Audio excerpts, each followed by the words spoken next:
उफ, गला सूख रहा है प्रिया मेरा। थोड़ा सा पानी पिला दो ना, मैं नहीं जा सकती हूँ। मेरी आईब्रो का शेप बिगड़ जाएगा। हाँ, तो मैं भी तो एक जरूरी मैसेज टाइप कर रही हूँ दीदी। तू जा ना, तेरे पास भी तो कोई काम नहीं है। जा, तू जा सकती है ना। हाँ, तू तो बस लेटी हुई है ना। पानी का ग्लास तो कोई भारी चीज है जो तू उठा ही नहीं सकती। हे भगवान, कब से तुम तीनों की बहस सुन रही हूँ। आखिर कैसी बेटियां हो तुम? हाँ, एक पानी का ग्लास तक खुद नहीं लेना चाहती।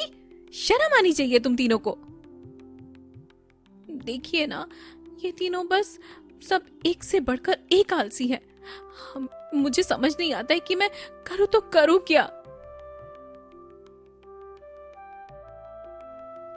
पिताजी देर रात तक कागज देखते रहते हैं।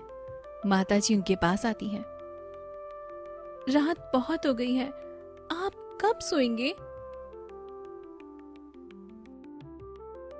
बस ये ऑर्डर पूरा कर लूं, काम बढ़ता जा रहा है। और अगर मैं रुक गया तो कौन करेगा? ये कारोबार कौन संभालेगा? बताओ। आप सही कह रहे हैं। यही सोचती हूँ कि हमारे बाद क्या होगा इन तीनों का। तीनों बेटियां पढ़ी लिखी हैं, पर कोई काम की नहीं है। ये तभी हवा का एक झोंका आता है और एक धीमी गहरी आवाज आती है। मैं वक्त हूँ, तुम्हारी परेशानी का सबब जानता हूँ। पूरब की ओर जो चमेली का पेड़ है, उसके फूलों को भिगोकर वो पानी पीने से तुम्हारा सब दुख दूर होगा। माताजी चौंक जाती हैं, पर पिताजी आवाज सुनकर तुरंत बाहर निकल जाते हैं।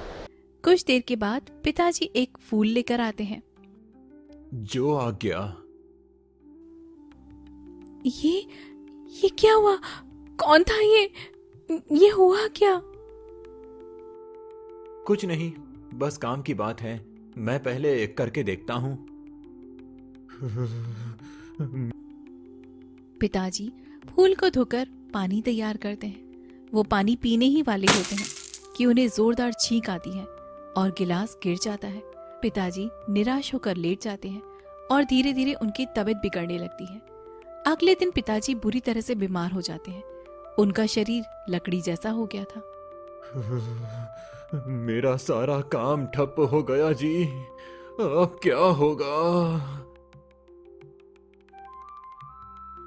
सच में? अब हम क्या करेंगे पिताजी? बेटा प्रिया, जरा डॉक्टर। डॉक्टर बहुत दूर हैं। नेहा, तू ही दौड़कर चली जाना। ये तेज धूप है, मेरी त्वचा जल जाएगी। नहीं, मुझसे नहीं होगा ये। मुझे नहीं जाना। तुम तीनों, किसी को जाने की जरूरत नहीं है। मैं ही जा रही हूं। माताजी किसी तरह डॉक्टर को लाती हैं। डॉक्टर पिताजी की जांच करते हैं।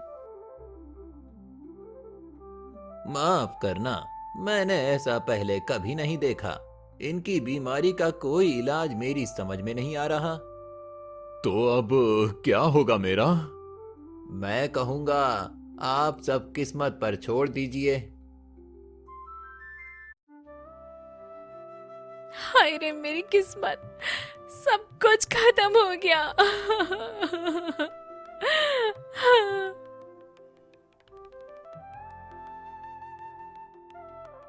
कुछ दिनों के बाद एक नया नौकर रोहन काम पर रख लिया जाता है। ये घर है, सब ध्यान से देख लेना। तुम्हें सारा काम संभालना है। जी मालिक, आप जरा भी चिंता ना करें, मैं आप सबका काम खुद ही करूंगा। बेटियां फिर से आराम में जुट जाती हैं। छी, ये खाना कैसा है? चुपचाप खा लो आयुषी, नहीं तो हमें खुद को बनाना पड़ेगा। हाँ हाँ, रहने दो, रोहन को बुलाते हैं। वो ये सब कुछ साफ कर देगा। ये सब तो साफ कर दूंगा, पर एक दिन इस घर का सब कुछ साफ कर दूंगा और ये आलसी माँ, ये लड़कियां देखती रह जाएंगी। चोर, चोर, हाय चोर, जल्दी आओ सब लोग। बेटियां देर से आती हैं। हमारा सब कुछ लूट कर ले गया चोर, और तुम लोग अभी तक सो रही थी। हम सो रहे थे माँ, अब क्या होगा? रोहन पर इतना विश्वास किया और उसने ही हमें बर्बाद कर दिया, और तुम्हारे पिताजी, उनका कारोबार भी ठप होता जा रहा है। कुछ देर के बाद नेहा को जोर की भूख लगती है। मुझे तो चक्कर आ रहे हैं, क्या घर में कुछ है? नहीं है, मैंने देखा। बाहर दुकान से कुछ ले आती हूँ जाकर। खाने के लिए पैसे हैं? पैसे? मेरे पास तो नहीं है, पिताजी आकर दे देंगे। यहाँ उधार नहीं चलता बेटी। नेहा खाली हाथ घर लौटती है। वो थककर किचन में जाती है। अब क्या करूं? कम से कम आटा गूंथ कर ही रोटी बना लेती हूँ। करना पड़ेगा। नेहा मजबूरी में आटा गूंथ कर रोटियां बनाती है। जैसे ही वो आटा गूंथ कर पहली रोटी तवे पर डालती है, पिताजी के पास रखा एक भारी पत्थर, जो उनकी बीमारी का प्रतीक था, थोड़ा हल्का हो जाता है। पिताजी चौंक जाते हैं, पर चुप रहते हैं। माँ, देखो, मैंने खुद रोटियां बनाई है, कैसी लग रही है माँ? क्या? तूने? सच में नेहा, तूने रोटी बनाई है? कमाल कर दिया बेटा। दीदी, नेहा को काम करने दो, मुझे इन सब में नहीं पड़ना, पर प्यास लगी है। प्रिया रसोई में जाती है, नेहा को काम करते देखती है। मुझे खुद ही जाना पड़ेगा, पानी का घड़ा भी खाली है। प्रिया कुएं पर जाती है, वहां पर बहुत कीचड़ है।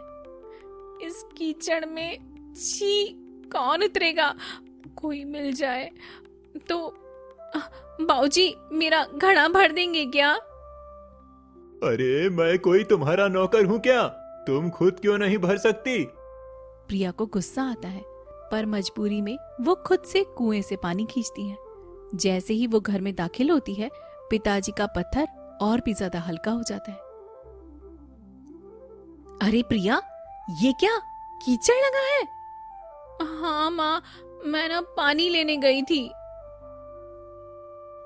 माताजी समझ जाती हैं कि बेटियों के काम करने से ही चमत्कार हो रहा है। अगले दिन आरुषि की अमीर सहेली नीलम आती है। देखो, मेरा नया हीरे का ब्रेसलेट। तुम्हारे पापा ने ऐसा कुछ नहीं दिलाया होगा ना तुम्हें? हाँ, मुझे पहनने दो ना नीलम, प्लीज एक बार। हाँ, नहीं नहीं, अब तुम गरीब हो गई हो, तुम नहीं पहन सकती, और ना अब तुम मेरे कपड़े भी नहीं पहन सकती। अगर तुमने पहने तो मेरे कपड़े भी फट जाएंगे। क्या क्या कहा नीलम? तुम इतनी छोटी सोच की हो? हाँ, तुम्हें असली दुनिया दिखाना जरूरी था। नीलम चली जाती है। आरुषि रोती है, फिर गुस्से में खड़ी होती है। बस अब और नहीं, आज मुझे मेहनत का मोल समझ में आया है। मैं आज ही पिताजी के कारोबार के कागज देखूंगी और दीदियों को भी कह दूंगी। हम अपनी मेहनत से सब कुछ वापस लेकर आएंगे। तीनों बेटियां एक साथ कारोबार और घर का काम संभालती है। हर काम से पिताजी का पत्थर हल्का हो जाता है। कुछ ही दिनों में पत्थर पूरी तरह से गायब हो जाता है और पिताजी पूरी तरह से स्वस्थ हो जाते हैं। आज मुझे पता चला कि कर्म से बड़ा कोई धर्म नहीं है। मेहनती वक्त को बदलती है